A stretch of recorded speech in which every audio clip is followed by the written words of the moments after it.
course en train de fumer dans le corridor? Oui, oui. Mais moi je suis pas le nez brun à George Bush dans un corridor de l'ONU, comme Stephen Harper. Ben, t'es mieux dans le corridor de l'ONU, j'en suis convaincu, que dans les corridors d'hôpitaux quand il fait bien chaud. Oui, mais moi, être à l'ONU, je t'abolirais ça d'un coup de crayon. Ça donne rien. Ça donne absolument rien. Tu vois l'échec de ces gens-là? Ben, écoute, si tu donnes un veto à un pays comme les États-Unis, ça te donne quoi d'exister? Bon.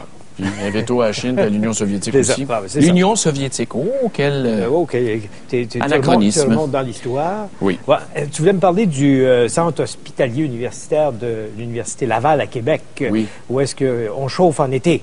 Oui, oui, ça a été rapporté hier. Oui, il y a une nouvelle qui est sortie là-dessus. Évidemment, il y a eu une enquête. Puis parce que ça a été rendu public, bien là, on a décidé d'aller voir si vraiment on chauffait. Et effectivement, on chauffait dans une chambre alors qu'il faisait 30 quelques degrés à l'extérieur. Oui, aux soins palliatifs, un pauvre homme, ça a été rapporté à Québec, les gens de Québec qui nous écoutent, un pauvre homme en phase terminale, cancer de l'œsophage. Pendant 3 jours, le système de chauffage marchait. Puis là, la famille se dit, bien, est-ce qu'on peut ouvrir la fenêtre? Non! Est-ce qu'on peut le changer de lit, de chambre? Non! Parce que les lits sont fermés. Au Québec, l'été, il n'y a pas d'accident, il n'y a pas de maladie, il n'y a pas de bactéries. Les bactéries sont en vacances aussi. Et là, on s'aperçoit que ça sort publiquement. Et là, tout d'un coup, le problème se règle. On le transfère de chambre. On voulait même pas y donner un ventilateur parce qu'il n'avait pas. Et là, le CHUL a ouvert une grande commission d'enquête et déjà les conclusions se font attendre. Mais apparemment c'est la faute d'une valve.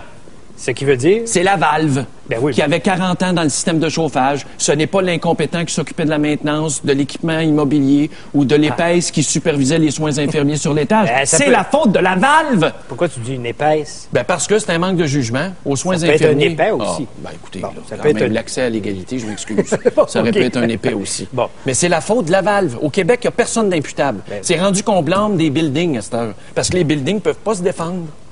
C'est vrai qu'on a le blâme facile sur l'ordinateur. Regarde Desjardins. Là, on pourrait le planter. C'est l'ordinateur qui n'a pas pu faire ce qu'il devait du genre, je t'ai laissé un message, je comprends pas, il s'est pas rendu. Mais ça n'a pas toujours été de même. Ça fait un bout que c'est comme ça. Depuis 1977, depuis l'adoption de la loi sur les normes du travail, où on crée un préjugé favorable à l'employé incompétent. Donc, l'employeur doit faire une preuve béton pour se débarrasser de l'incompétence crasse. Ça veut dire que l'an prochain, on va fêter les 30 ans de cette capacité d'être incompétent sans se faire botter le derrière. Un bel héritage du Parti québécois. Bon, OK, on y va maintenant sur les glissades d'eau. Les glissades d'eau, il y a eu la Commission de santé et sécurité au travail qui est allée voir ce qui s'était passé à Saint-Pie, aux glissades de Saint-Pie. Pas Jojo comme observation. Il n'y a pas juste ce morceau-là qui était défectueux, des fils à découvert. On a découvert un paquet d'éléments qui auraient pu causer des accidents. Mortels. Puis tu sais que c'est peut-être la même situation un peu partout au Québec. Pas sûr que c'est inspecté régulièrement, là, des aquaplages puis tout ce que tu voudras. Là. Pourquoi on va faire des inspections rien quand il y a des accidents? Essaye de m'expliquer ça. C'est action-réaction. On réagit après coup. C'est ça. Nous autres, on peut pas... Puis pourtant, la CSST, ils sont dans à peu près tous les domaines à essayer de voir et de prévenir. Ils n'ont peut-être pas assez d'inspecteurs. Ben oui, mais tu arrives en été. Ben là, ils doivent être en vacances. Ça doit être comme les gars de la construction. Ça. Ils prennent leurs vacances pendant que les gens s'amusent, puis pendant qu'ils pourraient aller faire des inspections pour s'assurer que les enfants s'amusent en toute sécurité. Mais ça, c'est comme les plages publiques au Québec. Est-ce que la qualité de l'eau est inspectée? Moi, j'ai vu un fax passer de la région de Magog. Apparemment, le pauvre enfant est allé se baigner là, avec un camp de jour ou un camp de vacances, puis il en est ressorti plein de boutons. La puce du canard. Hein? Oui, apparemment, c'est un nouveau virus qui court dans l'eau, dans cette région-là. La puce du canard. La puce du canard. Oui, de sorte que le pauvre enfant est plein de boutons. Ben là, tout le monde veut se baigner, c'est sûr. On vit ce qu'on appelle une canicule. Une canicule. Franchement. C'est pas une véritable. Nous autres, je considère qu'on est bien. On se plaît pour pas grand-chose. C'est la vraie canicule qu'il y avait eu en Europe en 2003. Ça, c'était une vraie clavicule, 15 000 morts. 15 000 morts. Puis là, ils en vivent une autre actuellement. Il fait 47 dans le métro à Londres. Il y a une canicule à peu près à la grandeur de la France. Là, on a pris au moins des mesures, les mesures nécessaires. Puis le président n'est pas dans les cantons de l'Est. Non, non, c'est vrai. North Atlee a brûlé. North Atlee a brûlé. Le président français est en France. Oui. D'ailleurs, il va recevoir Jean Charest demain. Encore? Le président, cette fois-ci? Oui. Parce qu'il avait remporté le prix de l'insignifiance avec Dominique de Villepin, qui était à 17 de taux de satisfaction d'un sondage. Mais c'est vrai, tu as raison. Là, il va rencontrer Mitterrand. Oui, il rencontre aussi Mitterrand. Et vraiment, je suis pas qui à matin, je m'excuse. Oui. C'est qui le président de la France, déjà? Ah oui, Valéry Giscard d'Estaing. Voyons donc. Chirac. Girac ou Chirac? Chirac. Chirac. J'étais un peu déstabilisé ce matin. J'ai été estropié hier. Quand je tousse, j'ai t'as mal dans le dos. Je te voyais marcher tantôt. Ah, c'est épouvantable. Qu'est-ce qui t'est arrivé? Bon, j'ai fait une petite scène de tournage, mais je peux pas en parler. Il y a un embargo jusqu'à l'année prochaine. Bref, je me suis fait mal. Tu tournes dans quelque chose, puis tu n'as pas le droit d'en parler pour un an. Non, j'ai donné ma parole, mais quand je tousse, j'ai mal au derrière. Je m'excuse. Ça fait très mal. T'as fait une cascade? Oui, sur... Et on t'a pas fourni le cascadeur? Non, c'était moi. Tu l'as essayé par toi-même? Oui, c'était bien. Audacieux. Walmart. Décision de la Cour supérieure dans Walmart. Je ne suis pas certain que les gens de chez Walmart vont être contents. Il y avait 3 travailleurs qui étaient allés devant la commission du travail et ça a été contesté par Walmart devant la Cour supérieure, la décision qui disait que leur congédiement était lié à leur activité syndicale. C'est vrai. C'est une belle décision. C'était vrai, le pire. C'est vrai. Voyons donc, pourquoi on a fermé le Walmart à Jonquière? C'est à cause de ça. C'était à cause des activités syndicales. Crois-tu ça, toi, qu'un Walmart n'est pas rentable? Bien, ça se peut. Tu as toujours des normes. Ça ne veut pas dire que tu ne fais pas d'argent. On ne fait pas assez de profit. Tu ne fais pas assez de profit. Habituellement, là, chaque pied carré... Tu sais que Couche-Tard a bâti sa réputation à travers le monde sur sa capacité de rentabiliser au pied carré. Ça veut dire que tu as un magasin de telle dimension, il faut que ça rapporte tant d'argent. C'est pour ça qu'ils vendent juste des chips et de la bière. C'est ça. Ils sortent les aliments, les choses qui ne sont pas rentables au pied carré. Oui. C'est de même que ça marche. Mais ils n'abusent pas de leur personnel. Oui, mais Walmart... Et je suis certain d'une chose.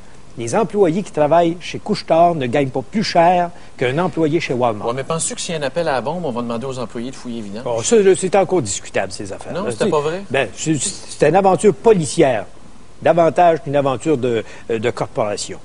C'est la police qui a demandé ça. Ah, c'est la police qui a demandé aux employés... Ce que j'ai entendu, moi... Oh oui, les légendes urbaines. Non, ce que j'ai... Ouais, la tienne aussi, c'est une belle légende, quoi. Ben non, mais c'est vrai qu'ils ont fouillé les poubelles. Non, tu sais, ben, ils ont fouillé, ben oui. Moi, j'aurais refusé. Puis ce que je comprends pas, c'est que ce Walmart-là était syndiqué. C'est drôle, hein? Puis le syndicat n'a pas été capable de mettre ses culottes. La décision de la Cour supérieure dans l'affaire de Jonquière est quand même importante. C'est académique parce qu'il reste encore 75 employés qui attendent une décision. Mais quand même, qui aurait la même décision. C'est fermé. Ils ont mis le bulldozer là-dedans, puis c'est fini. Es-tu sérieux? Le building est à terre? Il n'y a plus rien. Dans cette... c'est vide. On ne recommencera pas l'aventure de ce Walmart-là. Je mettrais une belle usine. Même si tu gagnes toutes tes causes devant les tribunaux, c'est peine perdue. Ça, on va appeler ça, pour des syndicalistes, une victoire morale. Oui, c'est une victoire de principe. Il fallait le faire. Il faut pointer du doigt les fautifs. OK. Québec solidaire. Qu'est-ce qu'ils ont encore, eux autres? Comment question encore, eux autres? Qu'est-ce qu'ils veulent? Non, mais je lisais ce matin...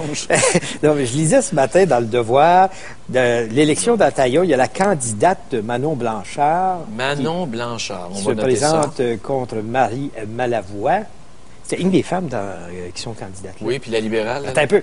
Québec solidaire joue à fond la démocratie participative. Ouais, ça, c'est comme le budget participatif du plateau Mont-Royal. C'est quoi, ça, une démocratie participative? C'est un excès de démocratie. Comment ça, un excès? C'est l'envers de notre système.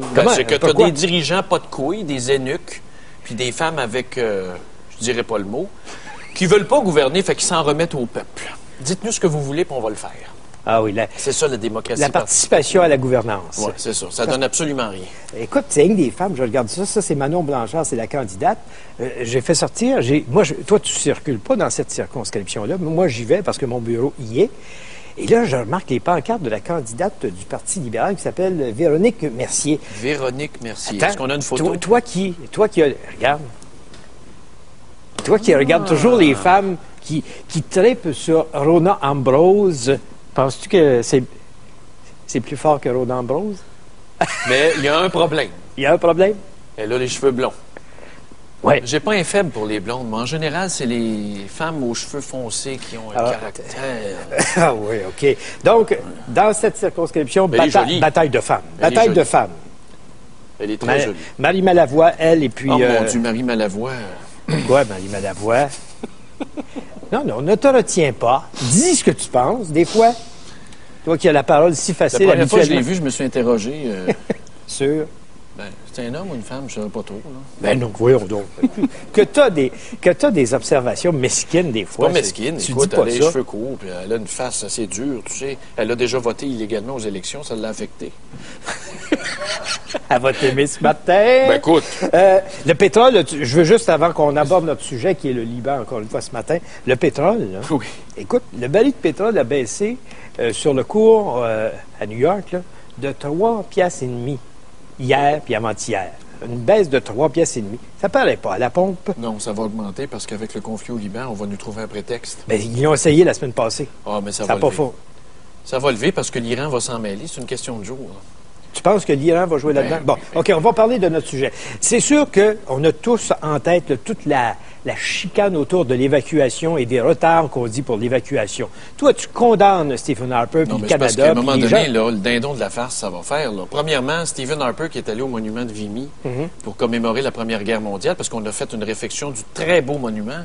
Et là, tu vois, comment est-ce qu'elle s'appelle? Laureen, sa femme? Sa femme, aller brailler devant le monument. Mais c'était-tu pour les caméras? Écoute, Avez-vous vu la photo dans le journal? Regardez-moi ça. Elle est Ouais. allée brailler parce que son grand-oncle est mort en 1917. Ben, je regrette. Elle là. l'a jamais connu. Hey, écoute, Elle l'a jamais un vu. instant, là. Je regrette. Il y a un paquet de Canadiens qui passent par là Oui. et qui pleurent. Oui, oui, je Bon, comprends, là. pourquoi tu fais un pleur avec cette histoire-là? Non, mais c'est parce que, je disais, à un moment donné, moi, je suis allé au monument du Vietnam, le Vietnam Memorial à Washington. J'ai un cousin éloigné qui a fait la guerre du Vietnam, Robert Gendron, Et? qui est mort à 21 ans, qui a laissé 2 enfants. Hein, c'était un Marines, puis l'hélicoptère a été attaqué, puis il est mort. Quand je suis allé devant le monument, je me suis pas mis à brailler, là. Excuse-moi, là. Tu peux offrir ton respect, tes hommages. Mais tu peux de avoir là à un peu, brailler. tu peux avoir le moton. Moi, je pense que c'est le voyage qui a fatigué. C'était OK. plutôt ça, Bon, à la fleur de mais peau. revenons à l'évacuation. Ça commence aujourd'hui, notre évacuation. Mais là, tout le monde est Une semaine et demie plus tard des Maritimes. Un instant, là, l'évacuation massive là, commence aujourd'hui Oui, oui, pour oui. les États-Unis, Ben l'Australie, oui, la Grande-Bretagne. Les États-Unis, oui, les États-Unis. Te souviens-tu de Katrina? Hein, les États-Unis n'ont pas de leçons à donner. C'est pas parce que les États-Unis sont losers et qu'ils sont en retard des nouvelles qu'on est obligé d'être pareil. C'est pas un exemple à suivre. L'Australie. C'est pas mes problèmes, ça, Bon, Christy. la Comment ça se fait que Grande-Bretagne. les fonctionnaires du ministère des Affaires étrangères ont les 2 doigts dans le nez? La preuve, t'as vu? Première page de la presse.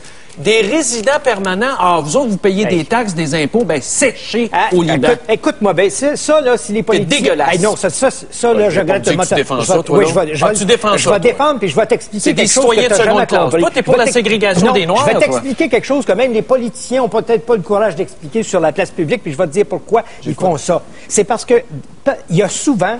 Chez les gens qui possèdent un passeport canadien, et il n'y a pas juste les Libanais, on peut dire non. la même chose des N'importe Asiatiques, quel. Oui. les gens s'en viennent ici avec leur famille. Ils partent, les enfants, pour qu'ils aillent à l'école, puis ils sont peut-être partis depuis 12 ans. Ils ont encore le passeport canadien. Parce que chez nous, quand tu sors du pays, tu ne le fais pas estampiller. Parce qu'on est encore une espèce de colonie. On parle pas de passeport canadien, on parle de résident permanent. Non, ben c'est ça. C'est parce Comment c'est qu'ils ça? sortent leur passeport et ils disent « Je suis un résident permanent du Canada ». Ça fait 12 ans qu'ils travaillent là-bas. Puis? Puis... Ben oui, mais si le gouvernement fédéral n'est pas capable de mettre de l'ordre dans la baraque, c'est toujours bien pas non, de il leur a faute. dit, c'est correct, donnez-nous votre adresse. Et quand tu n'as pas d'adresse, c'est parce que tu Ah, pas... c'est ça là, qui est rapporté dans le journal. Non, là, que c'est un sans-adresse, Ben, un sans ça papier. va être des sans-adresse. Ça va être des Canadiens sans adresse. Ouais, mais Attends de attention, voir là. qu'est-ce... Puis, sais-tu combien ils sont? Oui. Hey, sais-tu comment ça se fait qu'il y a 40 000 personnes? On est le seul pays, nous autres, à avoir 40 000 personnes Prends ça là-bas. à cœur, là, regarde, tu t'es craché dessus, là. Je sais pas, moi, ça doit te dégoûter ici, d'en Ah, haut. ça Je se sais peut pas que les qu'est-ce qui plafonds se passe. coulent ici, ça se hey, on surprendrait est pas. le seul pays... Non, c'est ton café que c'est ton espèce de baguette à café. Ça n'a pas de bon sens. Oui, mais Richard, écoute Non, la mais, déclaration hey, ici. Ils on est le disent... seul pays... Écoute, Stéphane, on est le seul pays où est-ce qu'il y a 40 ou 50 000 personnes là-bas. Sais-tu pourquoi? Parce qu'il y en a à peu près 30 à 35 ça veut dire 12 à 15 000, puis ça fait peut-être 10 ans qu'ils sont partis, puis qu'ils veulent avoir le free ride maintenant que c'est conflictuel là-bas. C'est correct. On ça. va les identifier. Non, mais si on leur a donné un droit de venir ici, comment ça se fait que la fonctionnaire dit non, les résidents Non. permanents ne seront pas évacués? Elle a tout étudié les cas un par un. Non, pour on dire va ça. demander à quelle adresse habitez-vous. Ouais. C'est une prétention. Alors, on va vérifier à quelle adresse Oui, habitez-vous. mais si le gars il Depuis est là-bas quand et il n'y en a pas de papier, admettons qu'il n'y en a pas de papier qui prouve sa résidence, tu fais quoi? Tu le laisses sécher d'un bombardement? Écoute, tu as une adresse au pays, tu es capable de la donner, tu es capable de vérifier. Oui, mais elle a répondu immédiatement. Là. Elle s'est pas cassée la tête à savoir si le gars avait une adresse ou pas. Ah non? Ben non. Qui dit ça? Ben, c'est le journal. Ben ouais, un journal. Ben, ouais, c'est ouais, écrit, ouais, ça doit oui, être ben vrai. oui. Est-ce que le journal te compte? Est-ce que le journal te compte l'histoire que je viens de te conter? Non. Bon. Ben, toi, tu es dans les milieux bien informés du parti. C'est ça. C'est juste ça. Ah, mais que penses-tu de la déclaration de notre ami Blackburn qui dit que maintenant on est des alliés d'Israël? Le pied dans la bouche. Une erreur. Une erreur? Ben oui, mais pourquoi pas? Hey, on vient de briser 50 ans de tradition diplomatique. En 1956, Lester B. Pearson. Ça fait combien d'années de ça? Ça fait 50 ans aujourd'hui, mes amis. On vient de briser ça du revers de la main. On aurait pu être les leaders dans cette crise-là de paix, de conciliation. Il va manger 2-3 coups de pied dans derrière. C'est pour ça qu'Harper dit à ses ministres, fermez la donc. Oui, mais Harper ne passerait même pas un test de politique internationale. En 5 minutes, on le questionnerait ici, il coulerait le test. Bon, on verra bien. Tu penses? Alors, on verra. Maintenant qu'on sait que notre neutralité n'existe plus. Ouais. La neutralité n'existe plus. La question qu'on va vous poser ce matin, est-ce que le Canada doit maintenant être plus militarisé? Parce que ça risque... Militarisé, oui, pour les besoins internes, les crises sociales comme le déluge qu'on fête aujourd'hui, le 10e anniversaire. La protection du pays. Civile, la protection du pays. Ben peut-être, si on veut prendre nos distances vis-à-vis des États-Unis, ouais, il faudrait peut-être y penser. Mais parce que moi, l'avoir été PM, je l'aurais envoyé promener Bush avec son petit Oreo, comme il a fait hier. Ça prend-tu un parvenu de la planète à agir comme ça? Puis on se rapproche de ça, ce gars-là. Tu sais qu'il y en a qui avaient des craintes vis-à-vis Harper, puis là, moi, je suis amèrement déçu. Très déçu. Il faudrait regarder ce que disent les journaux anglophones. Puis les journaux anglais sont en maudit aussi. OK. Tu vois que c'est pas pareil dans les journaux anglophones qu'au Québec, dans ce qu'on raconte dans nos journaux. Je vous donne la question une dernière fois pour que vous puissiez commencer tout de suite à nous téléphoner. Le Canada doit-il maintenant être plus militarisé, considérant les circonstances, notre position qui est pas neutre dans ce dernier conflit, puis des représailles qui pourraient peut-être survenir. Alors, vous pouvez commencer à nous téléphoner de partout, de Montréal, 514-790-0874. Partout au Québec, c'est sans frais, 1-877-790-3535. Ou encore, écrivez-nous par Internet à www.tqs.ca.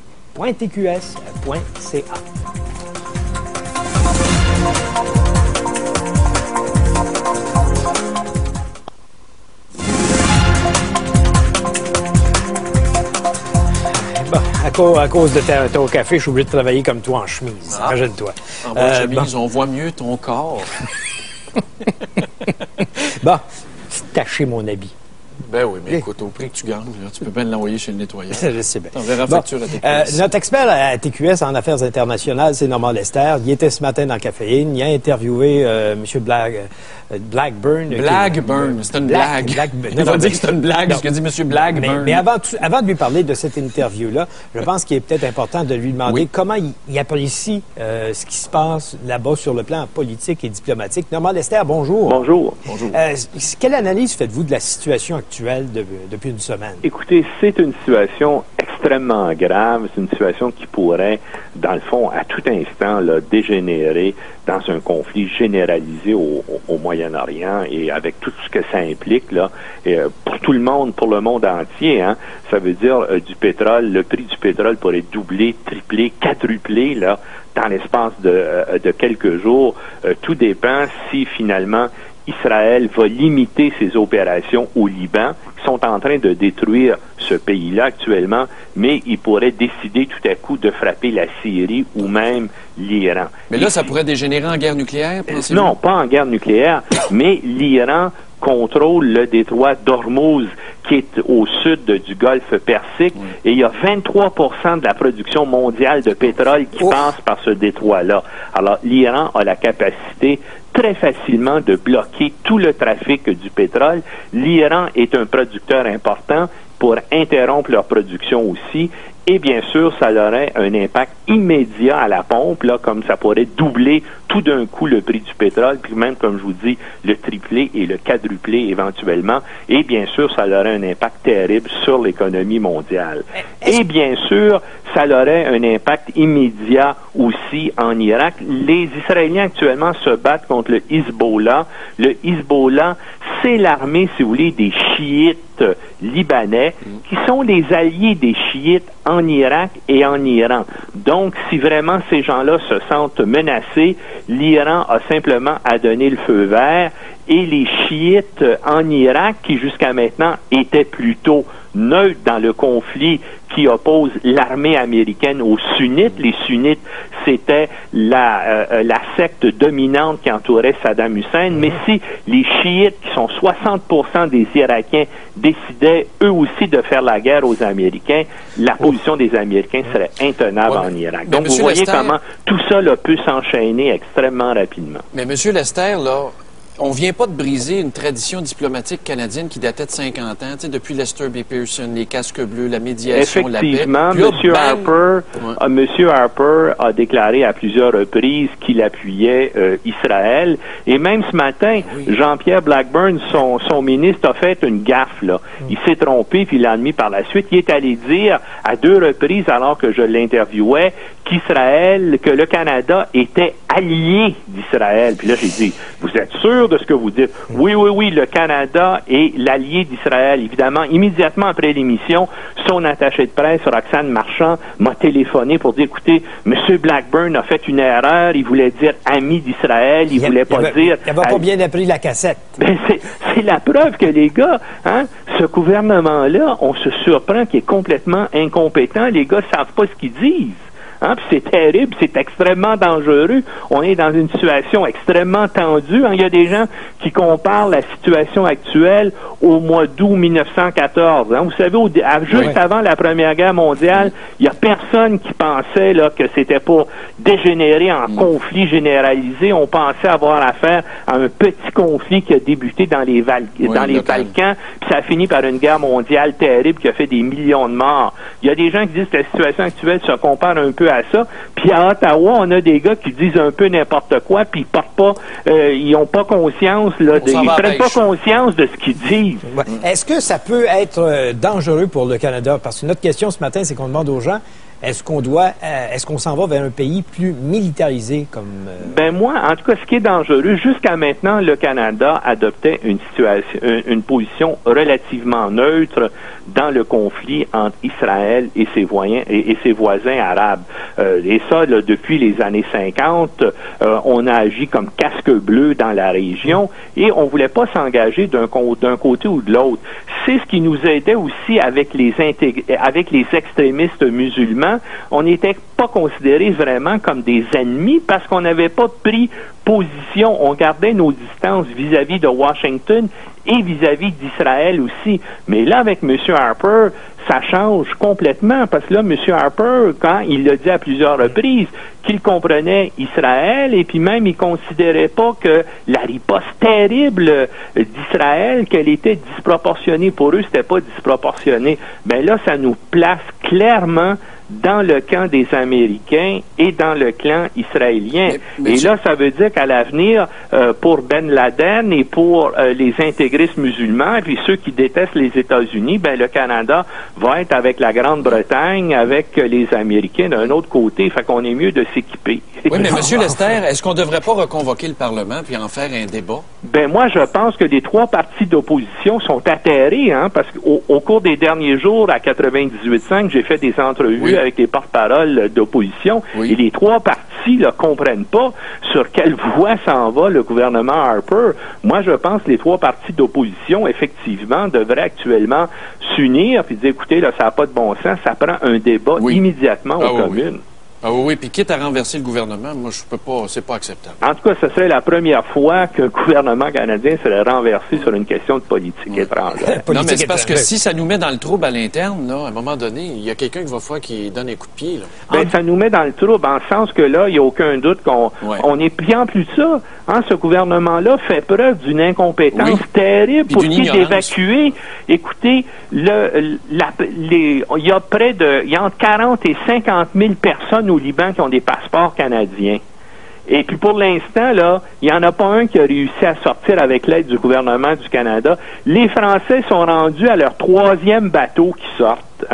Et puis là, je parle pas des autres pays qui ont évacué du personnel.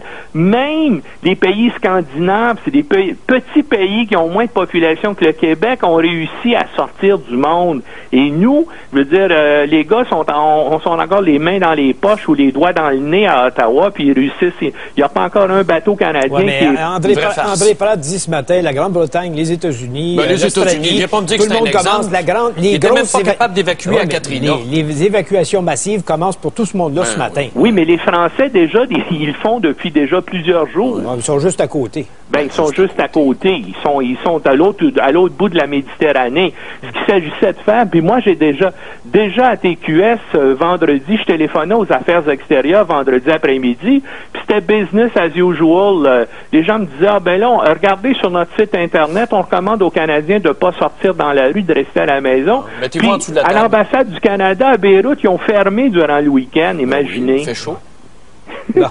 C'est la canicule.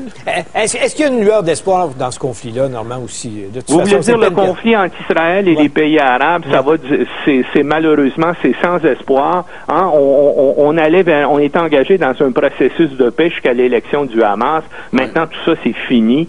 Non, on repart complètement à zéro. C'est une guerre de 100 ans qui est engagée au Moyen-Orient et ça va probablement, ça va être des tragédies épouvantables qui vont se succéder. Écoutez, on n'a pas besoin d'être Nostradamus pour prévoir ça. Il n'y a pas de solution à ce conflit-là. Il va jouer tout au plus, on aura des accalmies de temps en temps. C'est ça. Au fil Puis des là, ans. il y a une accalmie qui vient de se terminer. OK. Merci, M. Lester. Merci, Normand. Alors, le Canada doit-il, maintenant, ça c'est la question qu'on vous pose ce matin, le Canada doit-il maintenant être plus militarisé compte tenu de la position adoptée par Stephen Harper? On fait une courte pause et on revient.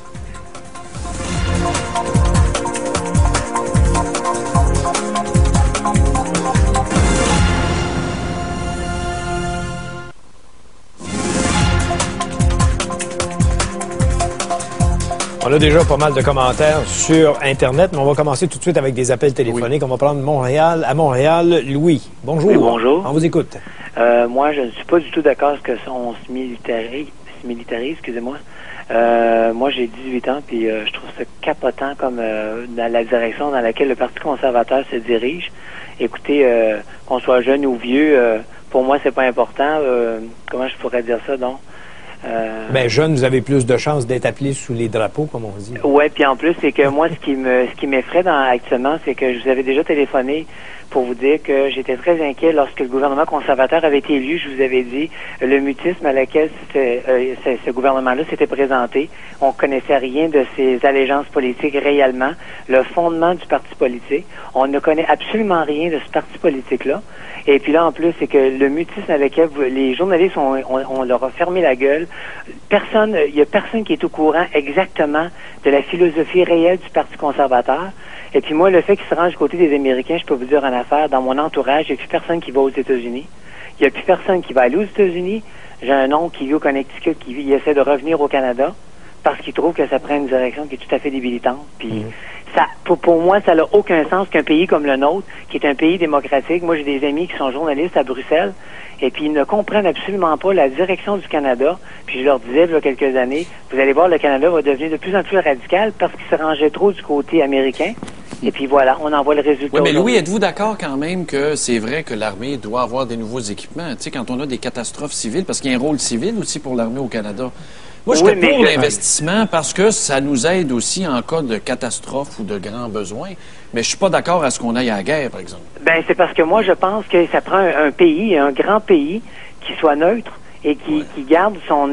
On avait une crédibilité. Oui, c'est ça. Puis son pouvoir politique au niveau international, le pouvoir que le Canada avait dans les pays étrangers, parce que moi, j'ai voyagé quand j'étais jeune, c'était le sentiment, ah oui, le Canada, c'est le fun, c'est un beau pays, les gens sont libres de pensée, d'action. Mais ce n'est plus le cas. Et la preuve, c'est que les Canadiens ont de moins en moins le droit de parler et surtout de critiquer le pays ou de critiquer les organismes ou de critiquer quoi que ce soit, parce qu'aussitôt qu'on parle, on se fait fermer la gueule, on se fait passer pour des chialeux, des critiqueux. Puis, alors qu'en réalité, on a encore des opinions, je pense, en tant que citoyen, puis on a le droit de percevoir que dans le futur, on va pouvoir vivre encore notre liberté sans avoir le bouclier au-dessus de la tête et se dire, bon, mais les bombes vont nous tomber dessus parce qu'on s'est mêlé d'un truc qui nous appartient pas du tout, là. Okay. Merci Louis de votre appel. On va aller maintenant du côté de Saint-Jérôme. Lorraine est à Saint-Jérôme. Bonjour. Bonjour. On vous écoute. Bonjour. Moi, lorsque M. Harper a demandé plus d'argent pour l'armée, tout le monde l'a critiqué. Oui. Hein? Puis là, on voudrait toujours que nos gens aillent sauver un puis sauver l'autre. Moi, je vous dis que vous voulez renverser le gouvernement, par qui vous voulez le remplacer? Par monsieur... Il n'y a même pas de chef au Parti libéral. Bon, parce que vous voulez... Moi, je trouve qu'en fin de compte, on n'est pas en arrière des autres. Comme l'a dit monsieur tantôt, on n'est pas en arrière des autres. Les autres pays, la France, la Grande-Bretagne, tout, ils vont aujourd'hui là, chercher oui, mais personne. Le fait qu'on devienne des alliés d'Israël, des alliés des États-Unis, moi, je m'excuse, j'embarque pas là-dedans. Puis, je veux dire, s'il faut renverser ce gouvernement-là, on s'arrangerait avec nos troupes après. Ça n'a pas de bon sens. Arrêtez ça. Nous autres, on est plus américains que n'importe quoi, monsieur. On est je suis pas sûr. Regardez l'histoire diplomatique du Canada et c'est faux. Au contraire, on a eu 2 prix Nobel de la paix. D'être défendu par les Américains. Oui, je le sais, mais quand même, on est-tu obligé de s'embarquer dans des guerres? Quand Lester B. Pearson a eu son prix Nobel de la paix, quand les casques bleus l'ont eu en 88, c'est nous autres. C'est notre héritage. Un instant, ça fait 50 ans. Depuis 50 ans, ça a évolué. Les guerres ont évolué. Ah oui, les guerres, ben oui. Appelés à aller n'importe où. Non, le but de l'humanité, c'est de se débarrasser de ces guerres-là, justement. Il faut s'élever au-dessus de la mêlée. Ils vont toujours se battre. Comment peux-tu te débarrasser de ces gens, de cette guerre-là, quand on dit que l'objectif du Hezbollah, c'est la violence? Ben c'est ça, on ne pourra jamais rien faire. C'est ça l'explication. Regarde, en première page du National Post, les angles de Richard, le Hezbollah est au Canada, premièrement. Laissez-moi donc le Hezbollah est venu au monde à cause de la résistance quand Israël a envahi le Liban. Ça ne vous tenterait pas de me laisser parler? Pardon? Ça vous tenterait pas de me laisser parler? Oui, je vous écoute, madame. Bon. On ne pourra jamais rien faire. Ils vont toujours être en guerre. Toujours. Puis à ce moment-là, là, tous les gens ici là, qui sont venus immigrer, qui sont venus rester chez nous, quand vous avez un pays qui est en guerre, allez pas vous promener là, restez donc chez vous. Non, attention, madame. On ne pas obligé d'aller chercher. Il y a 2 semaines, là, c'était le calme plat au Liban. Le calme plat, c'était redevenu la perle du Moyen-Orient, c'est vrai. Puis je veux dire aux jeunes, tantôt, là, il aurait dû voir les listes d'attente aux États-Unis pour aller se promener en vacances, là, quand il dit que nous autres, on n'ira pas aux États. Moi, j'ai un neveu qui est dans la marine. Il sillonne tout. Il a parti 8 mois ils ont fait toutes les mers, puis on est reconnus. Quand on arrive en quelque part, il dit, maintenant, quand on arrive en quelque part, le Canada, on est reconnu. C'est pas possible. Il faut qu'on ait une armée. Il faut qu'on ait quelque chose. On n'est pas pour aller se ramasser. Non, on n'est pas contre l'armée, madame. Je ne suis pas contre l'armée. Au contraire, c'est bon qu'on investisse dans l'armée pour nos propres besoins, pas pour faire le nez brun à George Bush. D'accord, merci, madame. George Bush, il n'est pas là pour longtemps, il reste 2 ans. OK, merci, madame. Les 2 ans de trop. Monique, maintenant, du côté de Montréal. Monique, c'est ça. Monique à Sainte-Juliane, tiens. Monique, bonjour. Non, c'est François, je pense qu'on avait. Bonjour. François, bonjour. Bon, alors, écoutez, félicitations de votre émission. Maintenant, merci. Le point que je veux apporter, c'est que c'est pas en achetant quelques F-18 ou sous-marins de plus, car géopolitiquement, on s'entend qu'on subira pas une attaque traditionnelle directe, mais il faudrait peut-être penser à investir davantage dans le service de renseignement canadien, parce que la menace va être beaucoup plus du côté des terroristes, étant donné qu'on s'enligne sur la politique américaine. Cependant, j'ajouterais ceci. Il serait peut-être bon de penser à avoir un service civil qui redonnerait un sens civique à une certaine... à la population. Moi, j'ai fait des forces armées par 2 fois. Et puis, on nous a sensibilisés à certaines choses. Et puis, lorsque tu vois quelqu'un de mal pris sur la rue, t'es porté à aller aider, point à la ligne. C'est le sens des valeurs. Le sens des valeurs. Ça, c'est bon, c'est excellent, ça, c'est vrai. Mais puis ça redonnerait confiance à bien des jeunes qui des fois, végètent et ne savent pas trop. Et puis, ça leur donne un point de départ. En tout cas, c'est les ça leur donnerait du caractère que l'école n'est pas capable de leur donner. Du devoir, du respect. Okay. Merci François de votre appel. Je vous remercie. On fait une pause. Je vous rappelle la question qu'on pose aujourd'hui. Les Canadiens, considérant la position de Stephen Harper, les Canadiens doivent-ils maintenant être plus militarisés?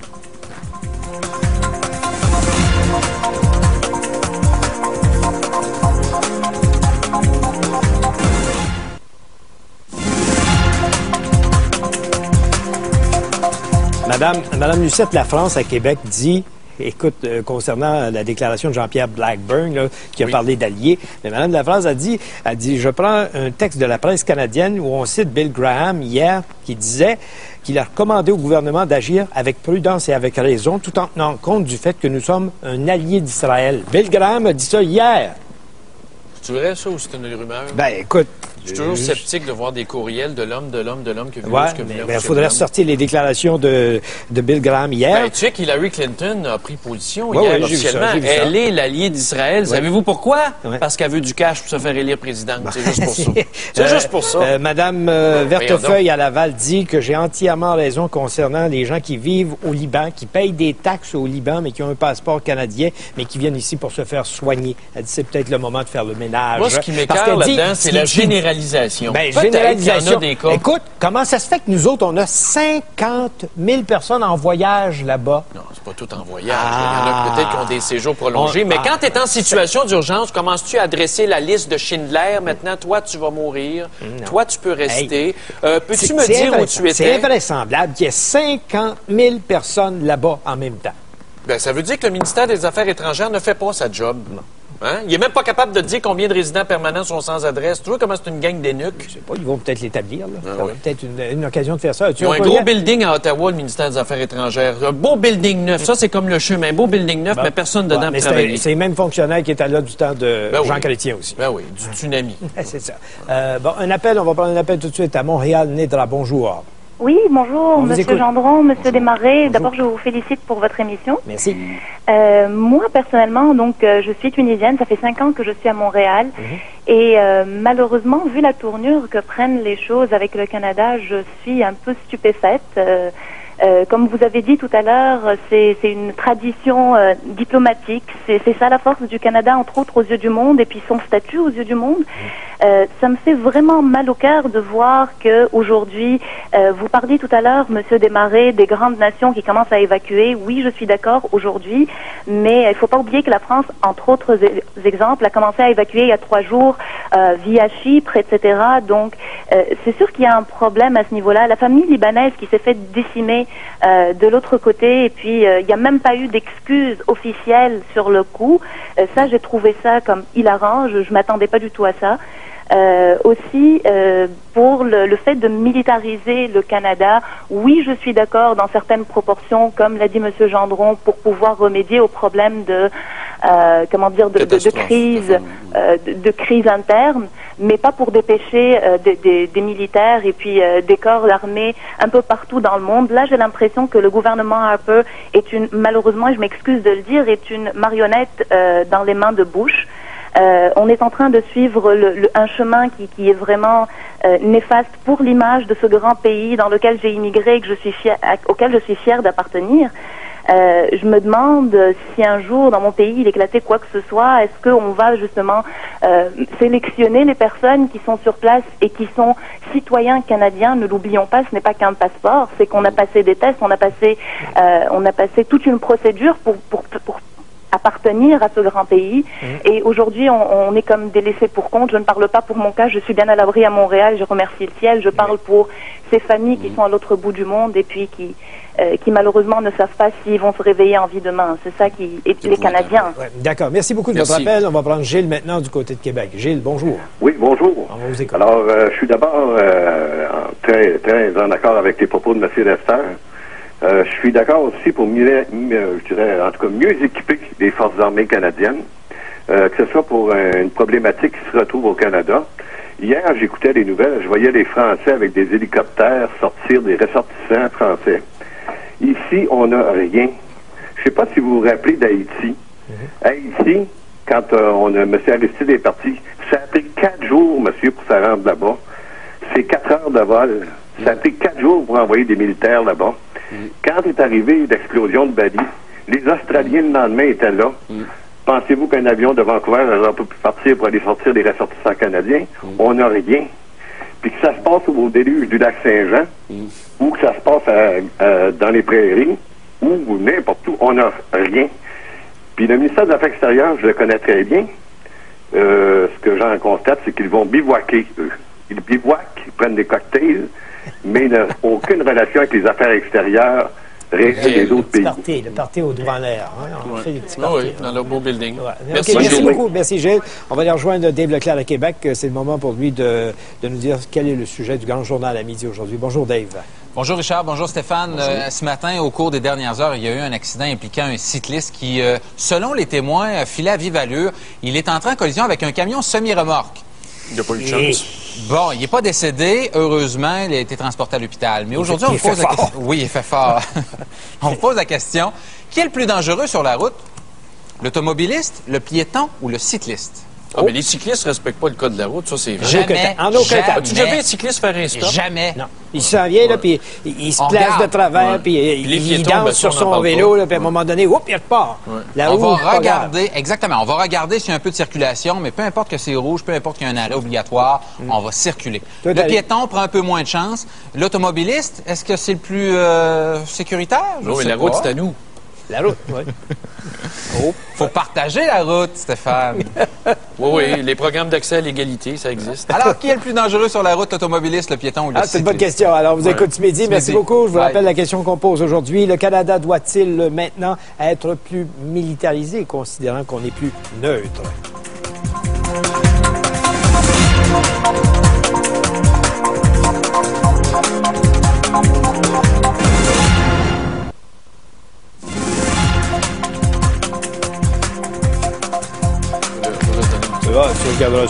Tu regarderas ça tantôt. Juste un petit courriel. Quelqu'un ici qui dit, Brigitte, qui a vécu 3 ans au Moyen-Orient, qui a rencontré plusieurs personnes qui entreprennent des démarches pour avoir des passeports canadiens. Elle a dit, c'est le passeport le plus facile à obtenir. Et ensuite, elle dit, ces gens-là veulent avoir un passeport canadien parce que ça leur permet de voyager. Mais elle dit, pas seulement les Libanais, les Marocains en Inde, il y a beaucoup de gens qui viennent se chercher un passeport, puis ils retournent dans leur pays, puis ils s'installent là-bas, puis ils vont venir juste bénéficier de nos services. Moi, c'est ça qui me dépasse. C'est cet argument-là de blâmer les Marocains, les Libanais, le monde arabe, de profiter du passeport. Bien, qu'on les resserre, les règles, c'est pas de leur faute, c'est de notre faute. C'est de notre faute, c'est nous autres qui est laxistes. Mais peut-on juste faire la différence entre ceux qui sont là-bas en permanence et ceux qui sont ici pour le vrai? C'est ça le problème. Oui, mais là quand les bombes sautent, là, c'est que le ministère n'a pas fait sa job. C'est plus le temps de faire des listes. Okay. Alors ici, moi, j'ai 2 petits courriels. Premièrement, le Canada doit-il être plus militarisé? Avec Stephen Harper comme premier suppositoire, nous n'aurons plus le choix, car il vient de peindre une grosse cible rouge sur le Canada et Vicky nous invite à écrire au PM, au courriel suivant, pm@pm.gc.ca. Si vous voulez faire c'est le même qu'on écrit au premier ministre. Prime Minister, pm.gc.ca. OK, on prend un appel à Sainte-Julie. On a André qui est en ligne. Bonjour. Oui, bonjour. On vous écoute. Moi, je suis d'accord que le Canada doit avoir une force armée et bien équipée. Et non pas pour faire la guerre, non pas pour aller participer à des missions comme celle des Américains, de tout détruire pour ensuite empocher en reconstruisant. Oui. Maintenant, les immigrants qui viennent ici, je pense que ces gens-là, on est une société de droit. On devrait les accueillir. Les gens qui veulent s'intégrer ici, qui veulent fuir ces situations-là, qui sont intenables dans leur pays, on devrait les accueillir. L'autre chose, je comprends mal que le Conseil juif soit derrière Israël, qui bombardent des populations civiles. Ils n'ont pas été victimes d'un holocauste, eux autres? C'est ce que je leur ai dit hier. On avait le consul juif à Montréal. Il m'a dit, mais non, faites pas de lien avec l'holocauste, c'est malhonnête, c'est malhonnête. Mais oui, mais la petite fille qui écrivait des messages chez Bombe hier, c'est pas une jeunesse hitlérienne, ça? Incroyable, inacceptable. Je pense que là, on est en train d'essayer de sortir les ressortissants canadiens du Liban, puis des endroits où il y a des conflits. Ben, la gang de Juifs qui sont derrière Israël, on devrait les envoyer là-bas, qui aillent vivre un peu sous les bombes. Peut-être qu'ils changeraient d'opinion. C'est des populations civiles qui sont en train de détruire pour 2 soldats qui ont été enlevés. Je suis pas pour les agressions. Loin de là. Je pense qu'une société comme la nôtre, on est, comme je disais tantôt, une société de droit. On devrait accueillir les gens. On devrait participer à des missions humanitaires. On devrait bien équiper nos soldats et en tant que tel, lorsqu'on n'est pas requis nulle part, utiliser les connaissances, les compétences, les ressources de nos militaires, des ingénieurs, des gens très bien formés. Ils pourraient être dans la rue et participer à rebâtir nos infrastructures plutôt que de donner ça à des sous-contractants à coups de millions. Ils sont payés pour recevoir de la formation et lorsqu'il n'y a pas de conflit et qu'ils ne sont pas requis nulle part, ils restent dans le baraque à faire de la formation militaire. C'est incroyable. On devrait les utiliser, ces ressources-là. D'accord. Merci beaucoup, André. On va aller maintenant à Joliette. On a Robert qui est en ligne. Bonjour. Bonjour. On vous écoute. Bon, moi, non seulement je serais en faveur que le Canada puisse se militariser davantage, mais je serais également en faveur du service militaire obligatoire. Ah oui? Moi, je pense qu'on regarde aujourd'hui les jeunes qui sont, entre guillemets, obèses. Ça leur donnerait de l'exercice à faire, ça leur donnerait une discipline, ça leur donnerait du caractère. Et puis, on a ici, premièrement, on pourrait installer, comme exemple, une fabrique d'uniformes à Huntingdon. Oui. Vous saviez, attention, tu sais que Richard et monsieur, que les uniformes de l'armée canadienne et de l'armée américaine ont été faits chez nous pendant longtemps. Et là, ils sont faits où? Ils doivent être faits au Pakistan ou quelque chose du genre.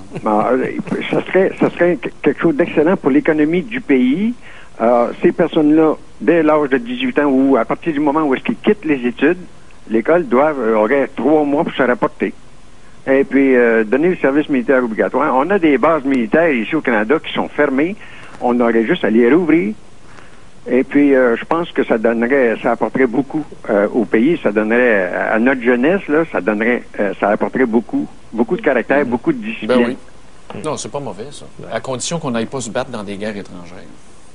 Oui, mais quand tu es l'allié de quelqu'un, on n'est pas l'allié de personne. Invité. Non, on est l'allié des citoyens canadiens puis de notre pays, point à la... S'ils veulent s'entretuer, ça les regarde. Ouais. Merci, Robert. Merci de votre intention. C'est pas une question de...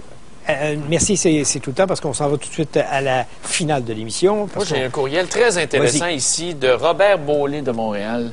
Bonjour, petite question rapide. Combien de Canadiens seront évacués d'Israël? As-tu entendu quelque chose? Là? Non, rien. Comment ça se fait qu'on n'a pas besoin de les évacuer, ceux-là? C'est pas, hein? Regarde. Peut-être qu'ils ont eu de l'aide privilégiée. Je vais terminer sur une phrase de Est-ce qu'ils ont eu de l'aide privilégiée? Je vais terminer sur une phrase de Mme Taupia Magog qui dit... Yolande.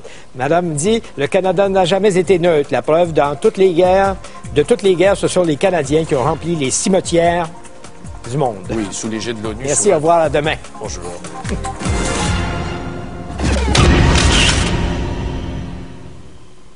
Course en train de fumer dans le corridor. Oui. Mais moi, je suis pas le nez brun à George Bush dans un corridor de l'ONU. Comme Stephen Harper. Ouais, t'es mieux dans le corridor de l'ONU, j'en suis convaincu, que dans les corridors d'hôpitaux quand il fait bien chaud. Oui, mais moi, être à l'ONU, je t'abolirais ça d'un coup de crayon. Ça donne rien. Ça donne absolument rien. Tu vois l'échec de ces gens-là. Ben, écoute, si tu donnes un veto à un pays comme les États-Unis, ça te donne quoi d'exister? Bon. Puis un veto à la Chine et à l'Union soviétique aussi. L'Union soviétique, quel anachronisme. Tu remontes dans l'histoire. Oui. Ouais, tu voulais me parler du centre hospitalier universitaire de l'Université Laval à Québec. Oui. Où est-ce qu'on chauffe en été? Oui, ça a été rapporté hier. Oui, il y a une nouvelle qui est sortie là-dessus. Évidemment, il y a eu une enquête. Puis parce que ça a été rendu public, bien là, on a décidé d'aller voir si vraiment on chauffait. Et effectivement, on chauffait dans une chambre alors qu'il faisait 30 quelques degrés à l'extérieur. Oui, aux soins palliatifs, un pauvre homme, ça a été rapporté à Québec, les gens de Québec qui nous écoutent, un pauvre homme en phase terminale, cancer de l'œsophage. Pendant 3 jours, le système de chauffage marchait. Puis là, la famille se dit, est-ce qu'on peut ouvrir la fenêtre? Non! Est-ce qu'on peut le changer de lit, de chambre? Non!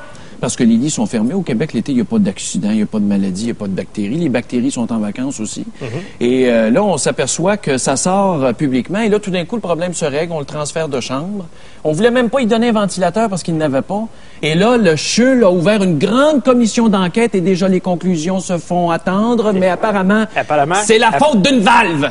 Ce qui veut dire? C'est la valve qui avait 40 ans dans le système de chauffage. Ce n'est pas l'incompétent qui s'occupait de la maintenance, de l'équipement immobilier ou de l'épaisse qui supervisait les soins infirmiers sur l'étage. C'est la faute de la valve! Pourquoi tu dis une épaisse? Parce que c'est un manque de jugement aux soins infirmiers. Ça peut être un épais aussi. Écoutez, ça peut être l'accès à l'égalité, je m'excuse.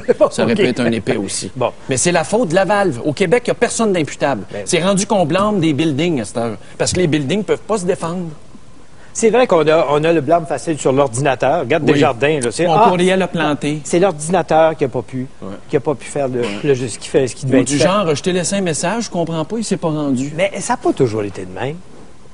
Ça fait un bout que c'est comme ça. Depuis 1977, depuis l'adoption de la loi sur les normes du travail, où on crée un préjugé favorable à l'employé incompétent. Donc, l'employeur doit faire une preuve béton pour se débarrasser de l'incompétence crasse. Ça veut dire que l'an prochain, on va fêter les 30 ans de cette capacité d'être incompétent sans se faire botter le derrière. Un bel héritage du Parti québécois. Bon, OK. On y va maintenant sur les glissades d'eau. Les glissades d'eau, il y a eu la Commission de santé et sécurité au travail qui est allée voir ce qui s'était passé à Saint-Pie, aux glissades de Saint-Pie.